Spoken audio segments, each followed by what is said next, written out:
आपल्या सर्वांचंही मी या ठिकाणी स्वागत करतो.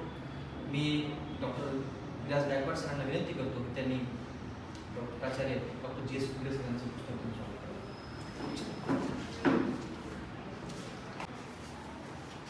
आज आपल्या महाविद्यालयामध्ये रिसर्च सेंटरच्या अनुषंगाने रिसर्च मेथॉलॉजी कोर्सेस यावर उहापोह करण्यासाठी या कार्यक्रमात आयोजित केले. आजच्या कार्यक्रमाचे दोन उपस्थिती research guide Dongaonkar sir, Gaikwad sir, Lande sir, उपस्थित सर्व संशोधक विद्यार्थी.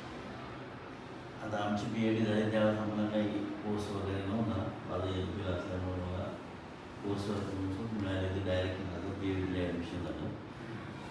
आता ह्या नवीन NEP-नुसार अनेक बदल होत आलेले आहेत. PhDला रजिस्टर करण्यापूर्वी आपल्याला सुरुवातीला रिसर्च मेथॉलॉजीचा पेपर देणं आवश्यक होतं, त्यासाठी कोर्स होतं वगैरे. म्हणजे असं जाऊन झालं की आताची PhD ही रेग्युलर PhD झालेली आहे. आता तुम्हाला रिसर्च सेंटरला रोज यावं लागते असं त्याचा नियम आहे. पहिले आपली सर्व्हिस करून सुद्धा करत होतो, म्हणून आता यांनी रिसर्च सेंटरला रजिस्टर केलेलं आहे. काही विद्यार्थ्यांना स्कॉलरशिप जर पाहिजे असेल तर त्यांना सुद्धा रोज सह्या करावं लागतं. परंतु यामध्ये आपण चालू.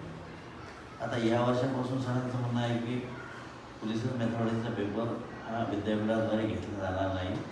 त्याऐवजी रिसर्च मेथॉलॉजीच्या अनुषंगाने जे काही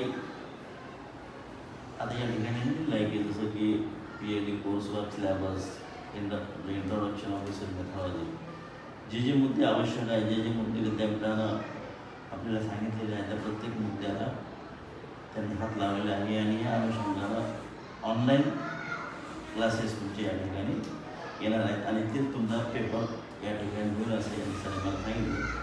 तुम्ही जास्त वेळ न घेता या ठिकाणी मी या कार्यक्रमाचं उद्घाटन झालं असं सांगतो आणि माझे 2 शब्द पूर्ण करत नाही.